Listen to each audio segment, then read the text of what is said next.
첫째 부활에 대한 강의를 하는데 지금 첫 번째 강의가 끝나고 두 번째 첫째 부활에 관한 강의 두 번째 강의를 시작합니다. 그래서 조금 첫째 강의 시간에 말씀했던 첫째 부활에 참여하는 자들은 누구들이며 어떻게 되어지나요? 였으니까 계시록 20장 5절에 4절에 보니까 12제자, 순교자, 첫째 부활자들은, 근데 거기 이제 선지자들은 빠졌죠. 거기는 셋 파트만 신약 시대에 온 사람들만 들었으니까 12제자, 우리 예정받은 천열매들, 순교자, 이 사람들 빼고 나머지 그러면은 지옥에도 사람 많은 영들이 있고 죽은 영들이 있고 낙원에도 영들이 있고 무덤 속에 이제 그 몸들이 있고 그렇게 돼 있잖아요. 그들은 이제 첫째 부활될 수 있는 사람들, 선지자들과 12제자와 이방인들, 순교자들 이들만 부활이 되는 거지 나머지는 다 그냥 거기서 기다리고 있는 거예요. 이걸 얘기를 하는 거예요. 그 나머지 죽은 자들은 천년이 자기 가장 부활하지 못하더라 이렇게 얘기를 한 거예요. 살지 못하더라 이 소리가 원문 가장 해석으로 보면 부활을 산다 죽었다를 얘기를 하는 거예요. 이렇게 해서 여섯 번째를 아래 위 다 읽어주세요. 첫째 부활로 이루어진 자들은 어떠한 상급과 반열에 서게 될 것인가? 계시록 20장 6절. 이 첫째 부활에 참여한 자들은 복이 있고 거룩하도다. 둘째 사망이 그들을 다스리는 권세가 없고 도리어 그들이 하나님과 그리스도의 제사장이 되어 천년 동안 그리스도로 더불어 왕노릇하리라. 아멘. 그래서 이 첫째 부활로 이루어진 자들은 어떤 상급과 반열에 서게 되는 건가 해서 그 계시록 20장 6절에 정확하게 써놨어요. 이것은 해석을 필요 없이 이 첫째 부활 아까 세 무리 12제자 모든 선지자들 거기에는 뭐 아브라함 뭐 이삭 야곱 다 들어가죠. 이 첫째 부활에 참여하는 자들은 복이 있다 그런 게 성경에서 복 있는 자 그러면 전부 이 첫째 부활되는 사람들을 뜻하는 의미가 되는 거예요. 그렇게 해석하면 성경이 열려요. 복이 있고 거룩하도다. 그러면 이들을 거룩한 불이 복받은 자들, 이들 보고 신부들, 이들 보고 제사장, 천열매, 말하자면 상속자들, 하나님 아들들 뭐 이런 표현들을 쓰는 사람들이에요. 전부 그게. 그래서 거룩하도다. 둘째 사망이 여기 둘째 사망이라는 것은 백보자 심판, 흰보자 심판을 얘기하는 거예요. 다음 세상 끝날 때 최종 심판하는 것을 둘째 사망이 그들을 다스리는 권세가 없고 도리어 그들이 하나님과 그리스도의 제사장이 되어 천년 동안 그리스도로 더불어 왕노릇한다. 그런 게 왕은 다스리는 걸 얘기하는 거고 이들은 둘째 사망하고 아무 상관없고 오히려 심판하는 자리에 앉아 있다 이런 뜻이 되는 거예요. 열매들은 이런 얘기죠. 신부들은 죄와 싸워 이긴 자들은 상속자들은 뭐 이런 식이 되는 거죠. 아멘.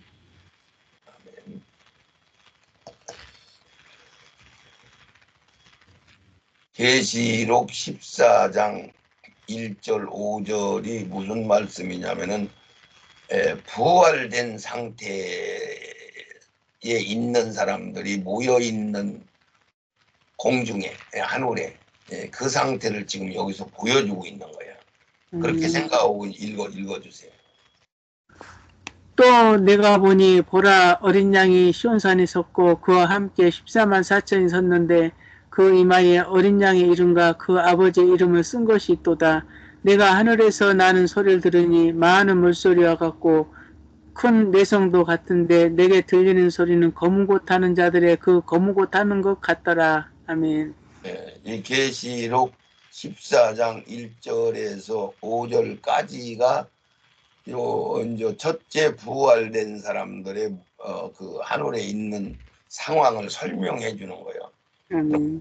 왜 여기가 하늘이라고 하는지, 왜 이들이 첫째 부활된 사람이라고 하는지를 성경에서 해석을 하면 이제 이해가 여러분들이 갈 거예요. 또 내가 보니 보라, 어린 양의 시온산에 섰고, 영적 시온산을 얘기한 거고, 그와 함께 14만 4천이 섰는데, 요것을 이해하기가 참 어려울 거예요. 이들 보고 14만 4천이라고 명령을 내렸는데, 왜 14만 4천이라고 했느냐면은, 여기를 제가 장황하게 설명을 할 테니까 잘 이해하시면 돼. 이게 14만 4천이라는 건 계시록 7장에 등장하는 후3년만 들어가기 직전에 모든 자들을 잡아서 순교시키고 다 이런 엄청난 환란이 벌어지는 시점에서 천사들이 등장해가지고 니들 좀 조용해, 우리 하나님의 종들, 이게 생명 채운 자들, 보석된 자들, 이런 뜻이요. 그 사람들 이마에 도장을 딱딱 찍을 때가 그냥 조용해. 그렇게 하고 이마에다 도장을 딱딱 찍으려고 찍는 것은 왜 찍느냐면은 이제 마지막 심판 때 큰 환란 가운데 들어가는데, 이게 이제 전 3년반에서 후 3년반 넘어갈 때요. 근데 이제 그때 짐승표 안 받은 사람들, 매매하는 표 안 받은 사람들 다 잡아 죽여 하는 사건이 벌어지잖아요. 계시록 13장에. 그때 이제 순교당하는 것을 그 이야기하고 있는데, 그래서 그 14만 4천이라는 거는 그때 보호해 주려고 이마에다가 그 사람들이 이미 보석이 됐으니까 불 속에 시험 속에 드러날 필요도 없는 거고, 그 사람들은 옛사람이 다 죽은 사람들이기 때문에 보호를 받는 사람이니까, 이것은 구속사역으로 보면은 구속사의 하나님이 경륜을 100%다 이룬 자들을 이야기하는 거야. 네, 그러면 누구는 100% 이루고 누구는 100%안 이루었단 말이냐, 이렇게 생각할 수도 있는데, 그게 아니고 이제 산순교자들을 아까 이제 이마에 도장 받고 보호받은 사람들을 14만 4천이라는 명칭을 붙여준 거야. 그리고 이제 신앙생활 하다가 시대마다 순교당한 사람들은 생명의 아구가장 안 채워졌어도 말씀 때문에 순교를 당하면은 무조건 천열매 왕권에 들어가는 복을 줘요. 첫째 부활에 동참은 하는데, 그들 보고 14만 4천이라고는 안 넣은 거예요. 그런 게 14만 4천 그러면은 신앙생활을 올곧게 한 대표성을 들어서 그들 보고 14만 4천이다 이렇게 얘기를 하는 거야. 그러면 14만 4천 안에는 선지자들도 다 끼어 들어가 있고, 순교자들도 들어가 있고, 처음 익은 열매 이방인들 중에서 거기 그분들이 다 들어가 있는데, 그들 보고 14만 4천이다 이렇게 얘기를 대표성을 띄고 하는 거죠. 그게 비밀이에요, 비밀. 이건 나중에 좀 영이 좀 어느 정도 많이 정리가 되면은 이제 이해가 올 거예요. 그래서 그러면서 14만 4천이 섰는데, 그 무리를 보니까 그 이마에 어린 양의 이름과 아버지의 이름이 쓴 것이 있도다 이렇게 돼 있어요. 그러면 아버지 이름 따로 있고 아들의 이름이 따로 있단 말이냐? 그럼 하나님 아버지의 이름은 우리가 보통 아는 것을 여호와 뭐 이런 식으로 얘기하는데, 무슨 이름이라는 얘기인가, 이것을 정확하게 해석하는 사람들이 많지 않아요. 근데 이것을 간단하게 제가 설명을 드린다면은 이런 뜻이요. 이거는 하나님의 이름에 대한 경륜 강의를 들어야 이제 이해가 가는데, 조금 쪼여서 간단하게 좀 내세워 설명한다면은, 요한복음에 쭉 자세히 더 설명드린 게 많은데, 예수님이 자기는 아버지의 이름을 가지고 왔다, 내가 아버지의 이름을 가지고 이 세상에 와서 이런 일들을 한다, 이런 것들이 차상에서 쫙 기록이 돼 있어요. 그리고 아들을 낳으리니 이름을 임마누엘 예수라고 해라 이렇게 이름 가장 다 쳐준 그대로 그 예수라는 이름이 아버지의 이름이요. 예, 그러니까 여호와라는 이름은 구약의 성부 하나님을 의미할 때 쓰는 이름이요, 이름. 그러니까 예수라고 하는 이름은 우리가 세상적으로 설명한다면은 옥새, 임금이 쓰는 옥새와 같은 거야. 옥새는 그 임금이 그 도장을 찍으면 모든 걸 결제하는 이름이잖아요. 우리가 세상에도 개인 사람들이 다 인감 도장을 가지고 있잖아. 그거나 같은 논리로 하나님도 구속사를 그렇게 경영을 하시는 걸 얘기하신 거야. 근데 이런 것들이 교회에서 알려지지 않아서 알아듣기가 처음에는 어려울 텐데, 그런 의미에서 예수라는 이름은 아버지의 이름인데 아들 예수한테 주어서 아들이 구속사를 다 이루시고, 그래서 그 이름을 너는 예수라고 해라.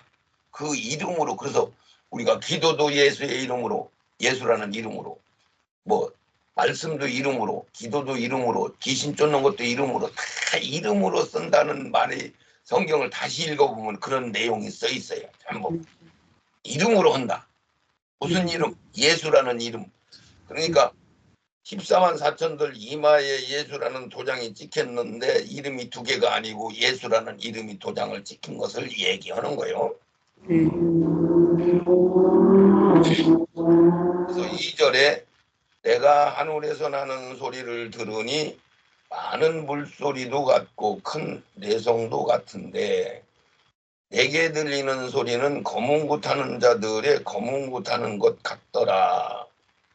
이렇게 이제 얘기를 했을 때 여기서 여러분들이 깨달아야 되는 건 뭐냐면은, 내가 하늘에서 나는 소리를 들으니 많은 물소리, 거문고 타는 소리, 내성 같은 소리, 이게 들리면 항상 이것은 하늘 보좌 있는 곳을 이야기하는 거야. 네.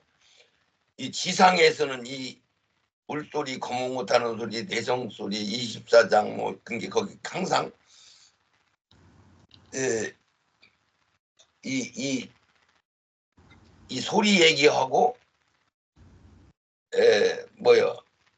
24장로하고 내짐승 요게 세트로 등장을 해 항상. 그 상태는 지상에 한 번도 내려와 본 일이 없어. 하늘에서만 이루어질 때만 그런 현상이 기록이 되죠. 그래서 여기서도 내가 하늘에서 나는 소리를 들으니 많은 물소리 같고 내성 소리도 같고 내게 들리는 소리는 거문 못하는 자들이 거문 못하는 것 같더라. 그러면서 이어서 3절에 보면 저희가 보좌와 내생물과 보좌가 등장하죠. 꼭 보좌가 등장하고 보좌가 등장하면 요 세트로 내생물이 등장하고 장로 24장로, 여기 장로들은 24장로야. 이건 천사들 24장로가 일반 세상 사람들이 장로가 아니고 천사들 중에서 수장들을 얘기하는 거야. 그래서 거문 못하는 소리, 물소리 뭐 이런 거 동반되고 내생물과 장로들 앞에서 새 노래를 부르니 땅에서 구속함을 얻은, 그러니까 이 사람들은 부활이 된 상태를 얘기한 거야. 얻었으면 내 것이 된 거죠. 완성된 거죠. 구속함을 입은 거나 얻은 것이나 같은 얘기야. 그래서 이건 부활이 된 상태를 얘기하는 거야. 그래서 얻은 부활이 된 14만 4천인밖에는 능히 이 노래를 배울 자가 없다. 이 뜻은 무슨 뜻이냐면 이건 천열배를 다 포함하는 것은 14만 4천을 대표로 등장시키는 거고, 왜 이들만 이 노래를, 새 노래를 부를 수 있느냐, 이 얘기는 부활이 완성이 된 사람들만 자격이 있다는 얘기도 되는 거고, 이것을 우리가 더 깊이 설명하면 모세의 노래, 이긴 자의 노래, 새 노래 이런 뜻인데, 애굽 홍해 바다를 건너올 때 이스라엘 사람들이 하나님이 물을 완전히 갈라지니까 그 마른 땅으로 광야로 건너갔잖아요. 네네. 건너가는데 애굽 쪽에서 이렇게 쫙 갈라져서 강을 지나오는데 애국 군대가 그들을 잡아가려고 막 다 바다로 다 들어갔잖아요. 그렇죠. 네네. 그런데 하나님 물을 다시 이렇게 원산시키니까 애국 군대들은 물속에 다 수장됐는데 광야 쪽에서는 이스라엘들은 살아서 다 걸어서 나왔잖아. 네네. 그때 그것을 이겼다. 애굽이라는 건 세상을 뜻하는 거고 사단 마귀를 뜻하는 거고 세상을 이겼다. 그래서 교회, 광야는 교회, 각 교회로 나왔다 이런 뜻을 얘기하는 거니까 거듭난 사람들이 세상 살다가 성령받고 거듭나면은 세상을 탈출했다 이런 의미나 같은 거야. 네네. 그들만 노래를 부를 수 있다 이런 뜻이요. 이긴 자. 네. 그러니까 세상을 박차고 세상을 싸워서 이기고 승리한 자들 이런 뜻이요. 그래서 이 첫째 부활된 사람들만 이 노래를 부를 수 있다 이런 얘기를 하죠. 그래서 그렇게 얘기한 거예요. 그래서 4절에 이 사람들은 여자로 더불어 더럽히지 아니하고 정절이 있는 자라. 어린 양이 인도하든지 어디든지 따라간다. 여기 4절 요거를 잘 들으면은 여기에 답이 들어있어요. 이 사람들 그러면 이 14만 4천 그러면 이게 또 세밀하게 알아야 되면은 첫째 부활된 사람들 이런 뜻이요. 부활이 여러 번 있는 게 아니고 첫째 부활된 사람들 이런 뜻도 돼. 그러니까 잘 들으세요. 여자로 더불어 더럽히지 아니한다. 그러면 우리가 교회 여자인데 왜 여자한테 더럽혔다고 할까? 이게 무르에 앉은 음녀한테 더럽히지 않았다 이런 얘기요. 정조를 지켰다 이런 뜻이요. 처녀로서 이제 더불어 정절이 있는 자라. 그리고 어린 양이 어디로 인도하든지 따라가는 자며 이 얘기는 종이 된 자들 아구가장 생명이 채워져서 말씀이 떨어지면은 불순종이 아니고 100% 아멘 아멘 하면서 순종할 수 있는 장성한 분량을 가진 자들 그 소리나 정절을 지킨다는 얘기나 첫 열매가 됐다는 얘기나 첫째 부활됐다는 얘기나 다 같은 소리요. 이게 어린 양이 인도하든지 따라가는 자며 이게 이제 순종하는 자. 사람 가운데서 구속을 받아 성령을 받아 처음 익은 열매 무화과나무로 첫 열매를 첫 열매 이제 첫째 부활이 대상자들을 얘기하는 거예요. 첫 열매 처음 익은 열매로 이게 여기 몇 가지 나와요. 정주를 지킨 여자 신부를 얘기한 거고 말씀을 순종하는 종을 얘기한 거고 구속으로 얘기하면 첫 열매를 얘기한 거고 그 다음에 어린 양에 속한 자들이다. 그러니까 어린 양에 소속됐다. 어린 양의 생명책에 농명됐다. 그러니까 어린 양만 졸졸졸 따라다니는 자들이다라는 뜻이 들어있어요. 그 입에 거짓말이 없고 반드시 이런 말을 할 때마다 이 입에 거짓말이 없다라고 얘기하는 거는 세상 거짓말을 얘기하는 게 아니고 예수 그리스도 메시아를 부정하지 않는 그런 것을 뜻할 때 생명이 아홉가장 채워서 온전한 자들을 얘기할 때 거짓말이 없는 자다 이렇게 얘기를 하는 거야. 그래서 흠이 없다 이 얘기는 아홉가장 생명이 채운 자들을 뜻하는 거고 그래서 여기 4절 5절에 들어보니까 이들이 첫 열매를 얘기하는 거네 신부된 사람들을 얘기하는 거네 이렇게 이제 알 수가 있는 거지. 성경이 어느 정도 열리면은 아멘. 아멘.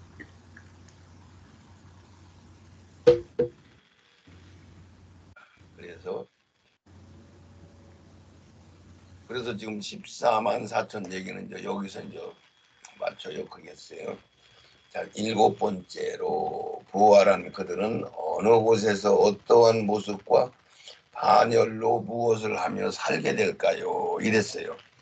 계시록한 15장 1절에서 5절가량 쭉 썼는데 여기는 1절만 있으니까 한번 읽어보세요. 또 하늘에 크고 이상한 다른 이적을 보매 일곱 천사가 일곱 재앙을 가졌으니 곧 마지막 재앙이라 하나님의 진노가 이것으로 마치리이다. 아멘. 첫째 부활하는 그들은 어느 곳에서 어떠한 모습과 반열로 무엇을 하며 산가. 이 사람들은 천년왕국에 주님과 함께 제사장로로 턴다 한 거 마냥 왕권, 그 얘기는 한 고을 두 고을 큰 나라들을 이렇게 어떤 사람은 열 나라를 맡아서 감당하는 사람도 있고 한 고을 맡아서 감당하는 사람도 있고 이렇게 있는데 천년왕국에 거기서 이제 일반 백성들을 다 채우는 시간이거든요. 이것을 좀 쉽게 얘기하면은 예수님 오고 우리가 이제 부활이 돼가지고 예수님은 신랑이고 우리 첫째 부활된 사람들은 신부가 돼서 그 첫째 부활된 신부들과 예수님이 같이 성 안에서 살면서 자녀들을 생산하면 그 가정을 채워나가는 그런 개념적으로, 그렇다고 세상 신랑각시들이 잠자고 사는 거 마냥 사는 게 아니고 그런 거 마냥 일반 백성들 그 땅덩어리 한 고을 두 고을에서 백성들이 많이 나가지고 채워지는 것을 얘기하는 거예요. 그래서 하늘에서 크고 이상한 이적을 보매 일곱 천사가 일곱 재앙을 가졌으니 곧 마지막 재앙이라. 대접재앙을 얘기하는 거거든요. 대접재앙은 뭐냐면은 이 세상 재림의 날, 심판의 날, 주님의 날 하는 그 큰 전무후무한 어마어마한 그 심판의 날을 얘기하는 거야. 네. 그래서 하나님의 진노가 이것으로 마치리로다. 그러니까 이 심판이 끝나면 이 세상 모든 경륜이 싹 끝나는 거예요. 네, 이것을 지금 얘기한 거고, 자, 이게 이제 일곱 대접을 가진 천사들의 그림 모양을 이걸 땅에다 쏟으면 땅이 막 천둥 번개, 땅이 막 쩍쩍 갈라지고 막 불이 떨어지고 막 어마어마한 그런 현상들을 통해서 이 지구를 깨끗하게 정화하는 그런 일도 있거니와 악으로 사는 그 전 세계 모든 인간들을 싹 심판해서 죽는 것을 얘기한 거고, 이런 것이 대접재앙이다. 이것을 소위 우리가 아마겟돈 전쟁이라고도 하고, 이것을 육적으로 부르면은 전 세계 열 나라 왕들이 모여가지고 유대인들, 그 조그마한 유대인들을 죽여서 엎시려고. 왜 그러냐면 유대인들이 말을 안 듣거든. 그 가짜 예수, 적그리스도가 등장했는데 유대인들만 말을 안 듣거든. 나머지들은 다 도장 찍고 거기 따라가니까 모든 대형 교회들이 다 이미 변질돼서 따라가고 있어요. 근데 유대인들만 말을 안 들으니까 열나라 왕들이 모여가지고 유대인들을 완전히 막 짓밟아서 읍셔버려야 되겠다 해가지고 벌어지는 게 아마겟돈 전쟁이라고 하는 거야. 무기또 골짜기에서 벌어지는 전쟁인데, 그때 이제 하나님이 공중에서 감람산으로 내려오셔가지고 1시간 동안 심판을 싹 끝내는 과정을 이 아마겟돈 전쟁이라고도 대접재앙이라고도 하고 이렇게 표현을 한단 말이죠. 네, 그러면은 이 세상의 심판이 딱 끝나는 거죠. 그래서 아까 이제 15장 1절 읽었으니까 2절에서 4절까지 한 번만. 또 내가 보니 불이 섞인 유리바다 같은 것이 있고 짐승과 그의 우상과 그의 이름의 수를 이기고 벗어난 자들이 유리바닷가에서 하나님의 검고를 가지고 하나님의 종 모세의 노래 어린 양의 노래를 불러 가로되 주 하나님 곧 전능하신 이시여 하시는 일이 크고 기이하시도다. 만국의 왕이시여 주의 길이 의롭고 참되시도다. 주여 누가 주의 이름을 두려워하지 아니하며 영화롭게 하지 아니하오리까 오직 주만 걸어가시나이다. 주의 의로우신 일이 나타났음에 만국이 와서 주께 경배하리라 하더라. 아멘. 아멘. 그래서 또 내가 보니 불이 섞인 유리바다 같은 것이 있고 짐승과 그의 우상과 그의 이름의 수를 이기고 벗어난 자들이 있으니까 유리바닷가에 서서 하나님의 검은고를 가지고 그것은 아까 계시록 14장에 이긴 자들의 노래 부른 사람들, 첫 열매들, 첫째 부활된 사람들을 이야기하고 있는 거야. 그들이 유리바닷가에 서서 부활체로 다 완성이 돼가지고 찬양을 한다 이런 얘기가 되는데 왜서 왜 불이 섞인 유리바다라고 했느냐면은 이거는 무슨 뜻이냐면은 우리가 어떤 그 옛날 만화책이나 이런 데 보면은 그 바벨론 성도 들어가려고 보면은 성 주변에 큰 성을 쌓아놓고 성 주변에 강물이 흐르게 물을 막 이렇게 쫙 들어가서 물을 통과하지 않고는 성 안으로 못 들어가는 그런 것들이 있잖아요. 그렇죠? 네. 그러니까 그 적군이 쳐들어오면은 그 물이 흐르는 거기에 다리가 놔서 성 안으로 들어가는 큰 문을 확 열고 다리를 번쩍 들어서 올려버리고 성문을 닫아버리면 적군이 쳐들어올 수가 없잖아요, 목사님. 네. 완전한 요새를 얘기하는 거란 말이에요. 네. 그래서 이제 부활된 상태에 들어간 사람들을 유리바닷가에 섰다 그런 얘기는 그 물을 통과한 자들이 깨끗이 씻겨진 자들이 완성된 자들만 그 성 안에 하나님 보좌가 있는 그 새 예루살렘 성 안에 들어갈 수 있다라는 논리를 지금 하고 있는 거야. 아멘.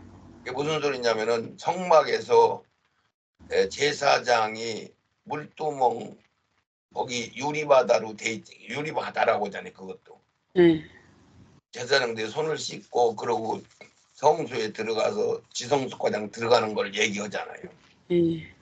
그런 의미의 다 씻겨지고 깨끗하게 정결하게 된 사람들 이런 뜻이에요. 유리바닷가에 바다 같은 것이 있고 짐승과 우상과 그의 이름의 수를 이기고 벗어난 자들이다. 유리바닷가에 서서 거무를 가지고 하나님의 종 모세의 노래 어린 양의 노래를 부르고 있다 이런 얘기잖아요. 근데 아까 계시록 14장도 같은 노래를 얘기를 한 거야. 근데 여기는 뭐 하나님 내 짐승이 있고 뭐 보좌가 있고 뭐 이런 얘기는 빼놨죠. 검은 못 하는 얘기 이런 건 빼놨죠. 그렇죠? 그래서 잘 이 말씀들을 깨달아 지야 이게 퍼즐이 맞춰지는 거야. 네, 그래서 하나님이 종 모세의 노래 어린 양의 노래를 불러 가로되 하나님이 곧 전능하시니여 하시는 일이 크고 기하도다. 만국의 왕이시오 주의 길이 의롭고 참되시도다 하고 이제 대접장을 쏟기 직전에 니어설이요 이게. 그러니까 대접장 쏟기 직전에 부활을 한다는 얘기도 되는 거죠. 네. 예, 그렇게 되는 거예요. 그러니까 이걸 좀 설명한다면은 이 세상에 이제 7년이라는 기간을 정해주고 전 3년반은 평화의 왕이 등장해가지고 야 평화롭게 막 우리 전쟁하지 말고 신나게 살자 그러고 7년을 잘 지내요.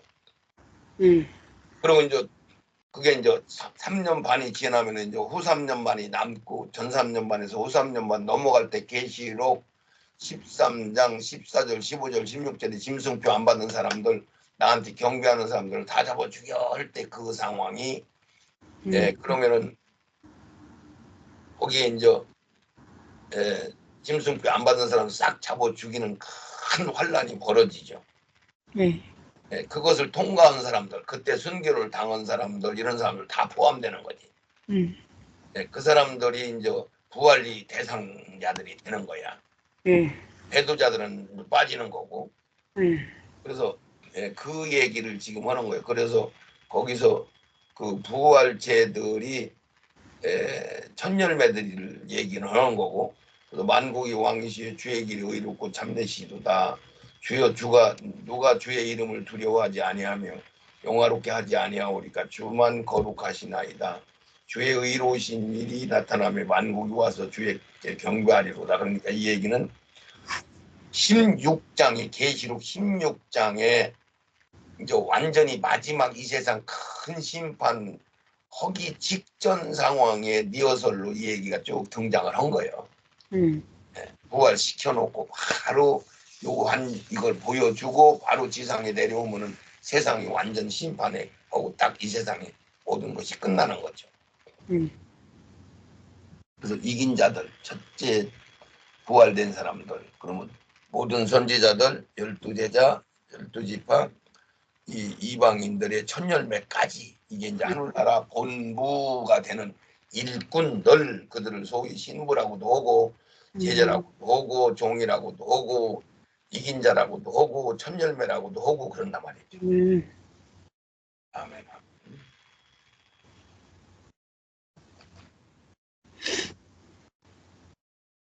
여기 이제 지금 부활에 관한 얘기를 하는 거니까 계시록 19장 11절에서 14절 여기도 이제 그 같은 얘기예요.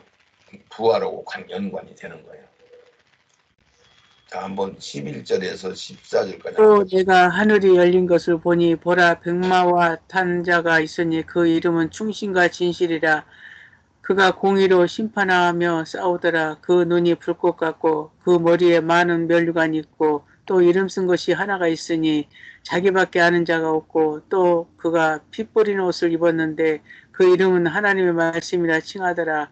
하늘에 있는 군대들이 희고 깨끗한 세마포를 입고 백마를 타고 그를 따르더라. 아멘.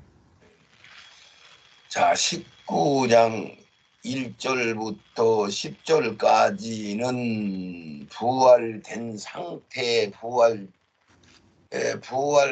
부활의 모습들을 보여주고 쭉이었는데 여기는 부활 딱 되고 나서 11절부터 이 마지막 절까지 그 심판하는 걸 얘기하는 거야. 백마 타고 주님이 지상으로 내려와가지고 지상에 있는 악을 싹 죽이는 그 심판을 이야기하는 장면이에요.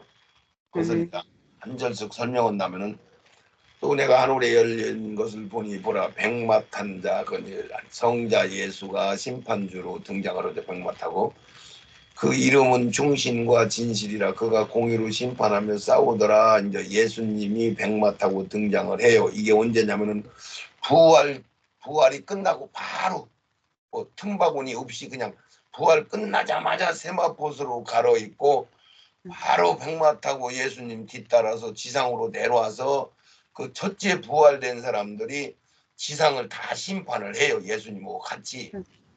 우리가 그런 그림은 많이 봤죠, 목사님? 그래서 이 12절에 그 눈이 불꽃 같고 머리에는 면류관이 있고 또 이름 쓴 것이 하나 있으니 자기밖에 아는 자가 없고 그가 피 뿌린 옷을 입었는데 그 이름은 하나님의 말씀이라 칭하더라. 여기 피 뿌린 옷을 입었다 이 얘기는 무슨 뜻이냐면은 배도자들, 지금으로 얘기하면은 짐승표를 받아도 된다 그러고서나 뭐 짐승표를 받는다고 천국 가고 지옥 가는 게 아니다 뭐 이런 얘기를 하면서 지금 대형부의 목사들이 다 짐승표를 받는 쪽으로 끌고 갈 거예요. 그 짐승표를 받은 사람들은 심판의 대상이 되는 거죠. 여기는 짐승표를 안 받은 사람들이 있고 그런데 그 배도자들을 예수님이 홀로 직접 심판을 해. 그것을 포도주 틀 심판이라고 그래요. 이거는 성도들, 예수 믿었던 사람들이 배도원자들을 포도나무 열매로 얘기해서 시편에 보면은 포도나무를 이스라엘에다 심었는데 잘 자라가지고 나중에 담장을 넘어가서 세상 것들을 먹어서 거기에 물들어서 악의 열매를 맺었다 하는 것은 전 교회 90%가 다 변질돼 가지고 적그리스도를 따라가게 돼 있거든요. 마지막 시대에. 그들을 얘기하는 거예요. 그래서 그 피 뿌린 옷을 입었다 그래요. 이제 이건 아주 극렬한 심판을 얘기하는 거니까 그 믿는 자들 심판은 예수님 혼자 심판한단 말이야. 호주도 틀을 밟아버린다 막 질끈기는 그런 게 피가 말구육가장 막 차고 넘쳤다. 계시록 14장 15절에서부터 16절에서부터 마지막 21절까지 거기 자상하게 써 있어요. 그래서 하늘에 있는 그 이름은 하나님 말씀이라 칭하더라. 하늘에 있는 군대들이 희고 깨끗한 세마포를 입고 백마를 타고 그를 따르더라. 그게 세마포 입은 자들은 첫째 부활한 사람들, 그러면 14만 4천만 게 아니고 거기에 14만 4천은 대표성으로 등장한 거고 거기에 다 순교자들까지 다 포함해서 처음 부활한 사람들을 다 얘기한 거야.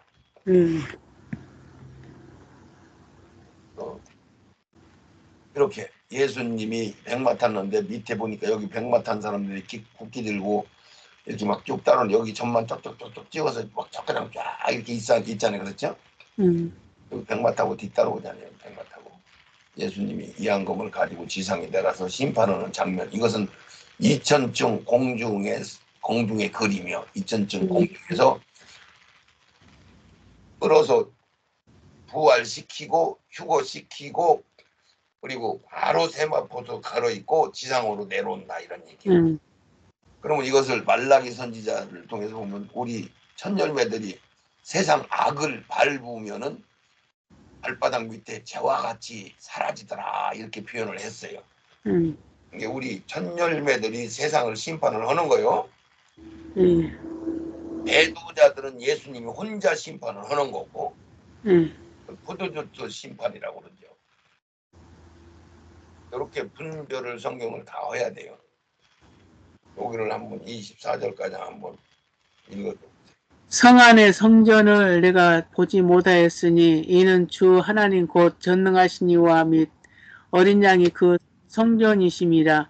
그 성은 해나 달에 비침이 쓸데없으니 이는 하나님의 영광이 비치고 어린 양이 그 등이 되심이라. 만국이 그 빛 가운데로 다니고 땅의 왕들이 자기 영광을 가지고 그리로 들어오리라. 아멘. 근데 여기 계시록 21장 22절부터는 그 하늘에서 내려온 하늘나라 본부 성, 새 에루살렘 성, 거기는 신부들 왕들만 들랑달랑하는 장소인 그 성 이야기를 지금 하는 거예요. 이게. 예, 아까 이제 그 계시록 20장 거기 잠깐 그것만 소개하고 전부 심판 얘기하는 게 아니니까 요 얘기를 하는 거예요. 그래서 성 안의 성전을 내가 보지 못하였으니 이 얘기는 하늘에서 내려온 성은 완성된 성이잖아요, 목사님. 네네. 예, 완전히 부활로 구속사가 완성됐기 때문에 거기는 성전이 필요가 없어요, 목사님. 그러니까 지금 현재 하늘나라에는 성전이 있잖아요. 예, 그건 미완성이죠. 이제 부활이 되고 나서 완성되면은 성전 자체가 필요가 없는 거야. 하나님과 우리 사이에 뭐인가 껴있는 게 없단 말이야. 부활이 됐으니까 얼굴과 얼굴을 직접 본다 이런 얘기가 되는 거죠.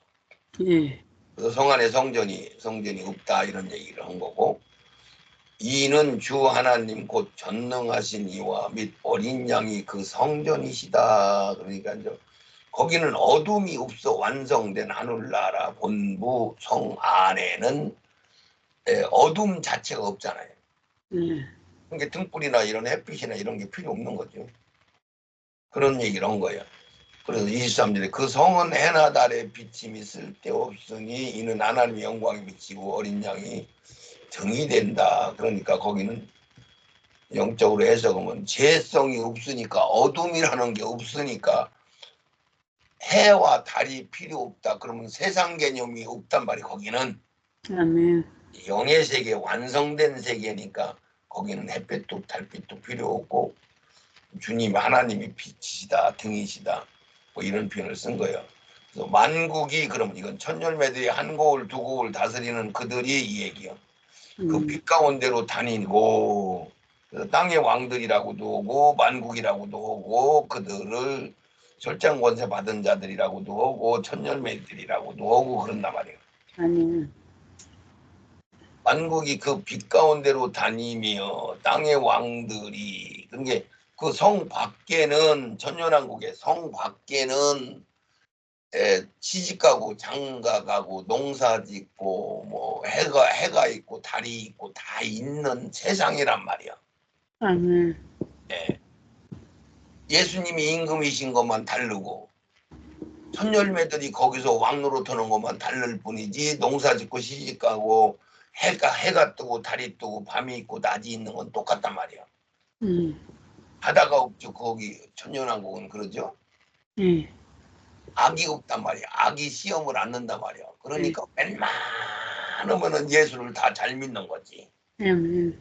네, 근데 거기는 하늘나라 백성들을 만드는 기간이다 이런 얘기예요. 그래서 만국이 그 빛 가운데로 다니면 땅의 왕들이 자기 영광을 가지고 그리로 돌아온다. 그러니까 내가 만약에 아프리카에 가서 한 곡을 두 곡을 받았으면 아프리카 저기 뭐 이라크 막 저짝 그런 데서 왕로로 터다가 어쨌든 저녁 때가 되면은 성 안으로 들어온다 그 소리죠. 그런데 우리가 천사보다 우월한 존재로 부활이 돼 있는 자들이기 때문에 우리는 차를 타고 다닌다든가 이럴 필요가 없는 거야. 그냥 천사들 마냥 슉슉 하고 다니는 거야. 이렇게 생각을 하면 이해가 가시죠? 그런 것을 지금 얘기한 거예요. 부활인데 여기다 그거 넣어놨네요. 그럼 25절 이어서 온 거니까 성문들은 낮에 도무지 닫지 않는다. 거기는 밤이 없다라고 얘기를 간접적으로 얘기해 준 거고 사람들이 만국의 영광과 존귀를 가지고 그리로 들어오겠다. 그게 만국의 영광, 여러 나라들이 있단 말이야. 거기는 시집가고 농사짓고 장가가고 그러니까 거기는 패자 부활로 많은 인간들이 다시 태어나는 거지. 이 세상에서 살던 사람들 지옥에 멸망당했는데 다시 전도를 듣고 나온 사람들, 예수를 믿을 기회를 얻지 못한 사람들, 애기 때 죽은 영들도 많잖아. 예수님이 복음을 열기 전에 이 세상에 왔다 간 사람들도 다 많잖아요. 그들이 거기에 애기로 태어나서 다시 신앙생활을 한다 이런 논리가 쓰는 거야. 성경이 이제 다 써 있어요. 그래서 사람들이 만국의 영광과 존귀를 가지고 그리로 들어오겠다. 그게 이제 많이 예수 믿는 사람들 막 성령 받은 사람들이 오늘도 막 100명, 200명 막 나타났다 막 이런 얘기를 하는 거죠. 무엇이든지 속된 것이나 가증한 것, 거짓말하는 자들은 그리로 들어오지 못한다. 여기는 성 안에는 못 들어온다. 이런 얘기야. 부활되지 않은 사람들은 거기 성 안에 못 들어온다. 이 얘기를 그렇게 이제 복잡하게 써놓은 거야. 오직 어린 양의 생명책이 기록된 자들만 요 성 안에 들랑달랑 한다. 부활된 사람들만 요 안에 왔다 갔다 한다. 이런 뜻이요.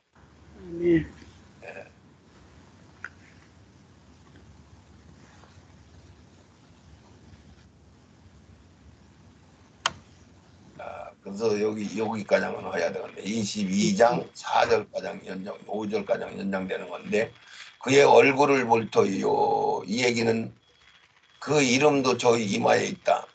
이게 이마에 도장 받은 사람들이 대표로 등장하기 때문에 다 이마에 도장 받은 사람들이고 14만 4천만 이마에 도장을 받죠. 그래서 그의 얼굴을 본다. 누구 하나님 예수님 보좌도 거기 있고 하나님 아버지 보좌도 있어. 왜 하늘나라 본부 자체가 그게 새 예루살렘 성이 하늘나라 본부니까. 그 면적이 한 면이 부산에서 저기 신의주 이상가량 가는 그 넓이 한 면이 이게 막 어마어마하게 큰 도시가 되는 거죠. 다시 밤이 없겠고 등불과 햇빛이 쓸데없다. 이는 주 하나님이 저에게 빛이시니 저희가 세세토록 왕노릇한다. 그런 게죠. 천국과 영원히 천국과 이어지는 게 천년 왕국이란 말이에요. 그래서 세세토록 영원토록 이런 표현을 썼기 때문에 그 신학자와 교리자들이 400년 500년 전에 성경을 천년왕국을 세세토록 영원토록 그렇게 얘기하고 거기에는 부활된 천사들이 왔다 갔다 하고 완성된 천국이 지상으로 내려버리니까 본부가 내려버리니까 이게 이해가 안 가서 성경을 해석을 못 한 거예요, 목사님. 예. 이것이 성경이 다 열리면은 너무너무 신기하게 성경이 쉽게 해석이 가능한 거죠, 목사님. 아멘. 여기까장이 예. 두 번째 강의를 마치고